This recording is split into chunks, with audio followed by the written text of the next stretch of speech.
This is Wahkeena Sitka of vocal-alchemy.com, and I am here to share another little message about life force energy. So, basically where I left off on the last part 2 about life force energy is I was basically like talking about the whole concept that each of us has something in our life that lights us on fire and brings us joy and brings us into the zone. And I feel that ultimately it is every single human being's duty to find that thing, because it is that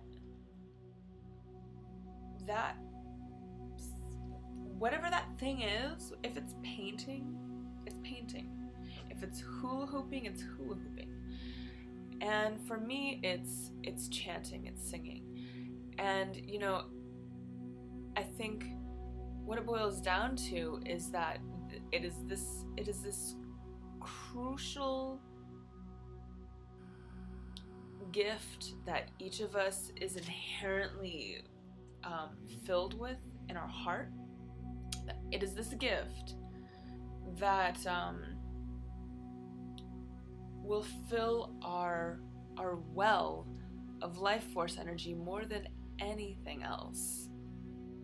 And it is not only our greatest self-cultivation tool and practice for kind of bringing us back into our center, but is also our greatest gift for other people.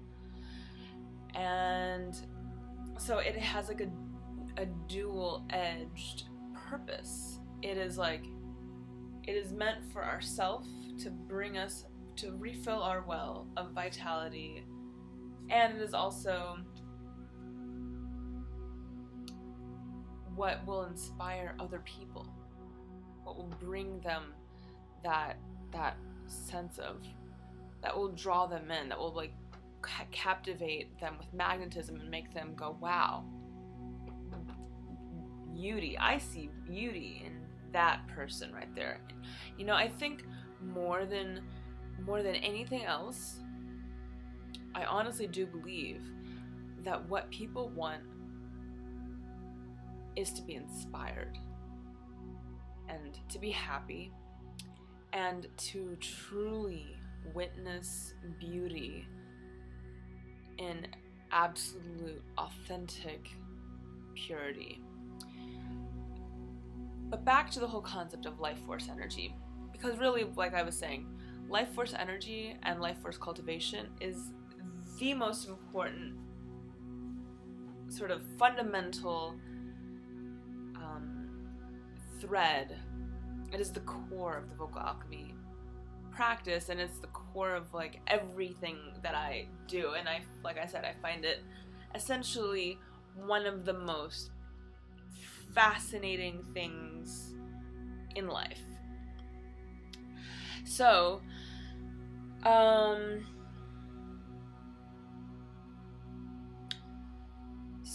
when I guide people through a vocal alchemy workshop, the very first thing that I bring to the table is breath work and toning.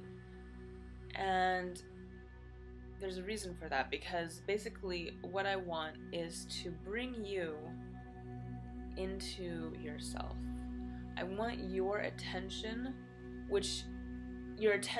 your gaze is constantly looking outside of you.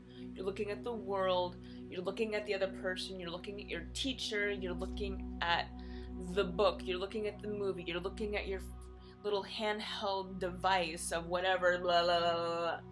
Basically, I want to take this external gaze that is looking outside, and I want to take that gaze and go, bring it back in. That's the most important aspect of vocal alchemy, is to bring the gaze in right here, starting with the breath, because by drawing our attention into the breath and by using the perineum breathing practice, which I outlined in a previous video, you start to bring your attention into your life force energy. And your life force energy is always vibrating. It is always, it's electricity. It's like constantly fluctuating. It's either down, sort of like somewhere in the middle, like just kind of stable, or it's like high energy level. But it's always fluctuating, like electricity. And it is within us. And so in order to learn how to master ourselves, and in order to master our life and our life force energy, we have to be able to have a dual gaze. We have to have an external gaze that sees the world around us, but we also have to cultivate this inner gaze that can see the world within us. Through this internal awareness, which we can begin bringing awareness into ourselves through body-centered awareness, which is why I'm so fascinated by Tantra and why I've been studying it and learning about it for so many years now. But as beginning with this like body-centered awareness, we inevitably start to find our actual flow of energy, the vitality, the electricity, the juice that animates us, that is our soul, that is our spirit merging with our flesh. And so basically,